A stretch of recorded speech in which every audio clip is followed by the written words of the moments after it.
অন্নপূর্ণা যোজনার টাকা পায়নি বলে এই ভদ্র মহিলা কি বলছে ভিডিওটা একবার দেখুন, তারপর আমি বলছি কিছু কথা। মমতা চোখ ছিল, ভালোই ছিল। মমতা টাকা দিছে সবাইকে। আর এই শালা কি করতেছে? এই শালাকে খেলা, এই শালা টাকা দিচ্ছে। শুনলেন তো উনি কি বললেন? উনি প্রাক্তন মুখ্যমন্ত্রী মমতা বন্দ্যোপাধ্যায়কে চোর বলছেন, অথচ সেই চোর সরকারের থেকে কিন্তু উনি 1,500 টাকা করে লক্ষ্মী ভান্ডার নিতেন। আজকে উনি অন্নপূর্ণা টাকা পাননি বলে আজকে উনি মাননীয় মুখ্যমন্ত্রী শুভেন্দু অধিকারী মহাশয়কে কিভাবে বাজে কথা বলছেন। তো কাকিমা, আপনাকে একটা কথা বলি, কাকিমা করে বলছি আপনাকে, আগে অপরকে সম্মান করতে শিখুন। অপরকে সম্মান করলে নিজেকে সম্মান পাওয়া যায়। আপনি যে ভাষায় কথা বলছেন এটা একদম উচিত নয়। এই ভিডিওটা কিন্তু সবাই দেখবে এবং আপনার ভিডিও অলরেডি অনেকেই দেখছে।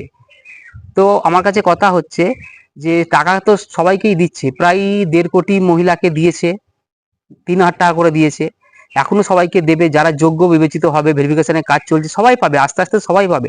ধৈর্য ধরতে হবে, কিন্তু আপনাদের ধৈর্য নেই। আপনারা মানে ধৈর্য রাখতে পারছেন না, যা খুশি বলে যাচ্ছেন।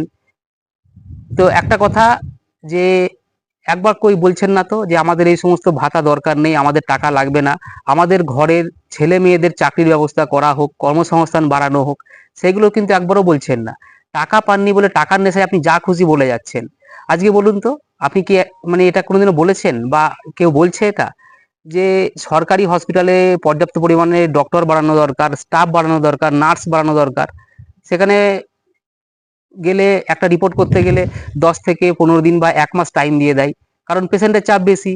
তো গ্রামে গঞ্জে যদি সরকারি হসপিটাল মানে তৈরি করা হয়, তাহলে কিন্তু এই সমস্যাগুলো হয় না। মানুষকে ভালো চিকিৎসা করাতে গেলে দূর দূরান্ত থেকে, গ্রামগঞ্জ থেকে চলে আসতে হয় কলকাতায় সরকারি হসপিটালগুলোর জন্য। তো এইগুলো যদি আপনারা একটু বলেন যে আমাদের এগুলো লাগবে না, এই ব্যবস্থাগুলো করা হোক, তাহলে কিন্তু অনেক সুবিধা হয়। কিন্তু আপনারা সেগুলো করছেন না, আপনারা টাকার জন্য একদম মানে উতাল হয়ে পড়েছেন, কেন পাচ্ছি না, কেন পাচ্ছি না, কেন পাবো না। আপনি বলুন তো, আপনার ঘরে যদি কোনো মহিলা থাকে বা আশেপাশে যদি কোনো গরিব মানে গ্রামগঞ্জে কোনো মহিলা, তারা টিউশনি পড়ে রাতে যদি বাড়ি ফেরে, তাদের চিন্তা হয় কি করে বাড়ি ফিরবো, রাস্তায় কোনো ল্যাম্প পোস্ট নেই, রাস্তাঘাট ভালো নয়।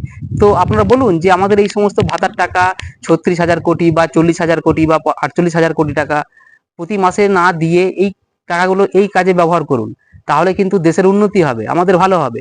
সেটা আপনারা কিন্তু একবারও বলছেন না। টাকা টাকা টাকা করে মানে মাথা খারাপ করে দিচ্ছেন। আরে টাকা, আপনি কি যদি 3,000 টাকা না পান, আপনার কি সংসার চলবে না? অবশ্যই চলবে। এরা কি চলেনি? কিন্তু দেশের যা পরিস্থিতি, আপনাদের এই টাকা দিতে দিতে তো সরকার শেষ হয়ে যাচ্ছে, তাহলে এই কাজগুলো কখন করবে?